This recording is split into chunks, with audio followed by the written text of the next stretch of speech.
Welcome to Blog to Your Talent. This is lesson 32, and we are on the topic of new blogger mistakes.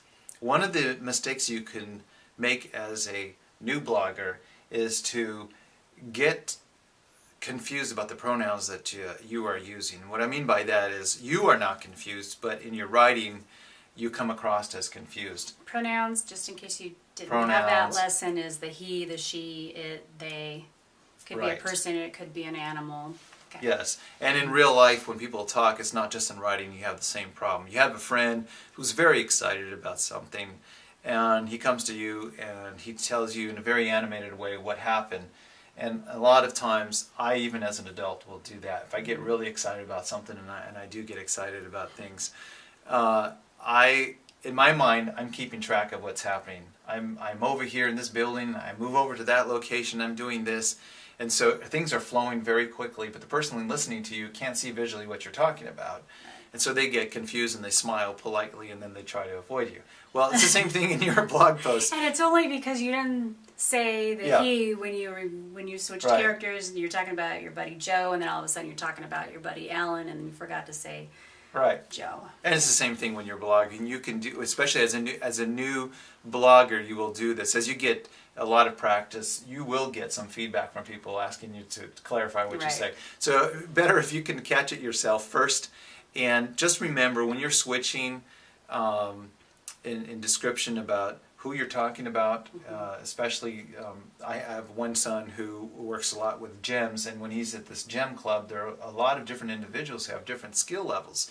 And so if he's relaying to me something important about a technical detail, in the beginning he would switch around between it, and it didn't make sense because I knew some of these people and it was confusing to me what was happening. So I'd have to say, okay, who are you talking about? Are you talking about Jan? Are you talking about Tom? And then you have to stop back. It's like, no, Jan is the one with the beard and Tom is the one with the bald head. And I'm like, okay, I get it. So you want to do the same thing when you write. If you're going to switch from person or place, don't forget, before saying he, she, or it, don't forget to tell me where we are and who we're really talking about. It's just a simple thing that will make life a lot easier. So what I want the listeners to do today is I want you to write down on a piece of paper of all the titles that you're aware of in your field of talent. And part of this exercise is to not only to turn this into a blog post to have on your site, is to make you self-aware of all the different roles in your field of talent that you're going to come into contact with. And the exercise of doing this is going to help you grow and understand where you're headed to. Can you give an example of a field of talent and the different type of titles that might be in that? I can, I like to use cooking and baking, but that's just easier. So I would say you would have your sous chef, you would have your master cook, you'd have your, so would you say something like that as the titles go?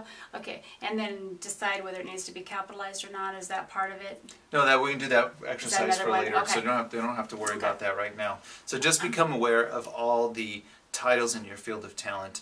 And then I want you to create a blog post. You follow the instructions here in your manual, and to become aware of that. So it's not. Don't worry. If you fail, if you don't do this, it's not going to be a big failure. It's just an annoyance, and I'm just making you aware of that to not sound so confused.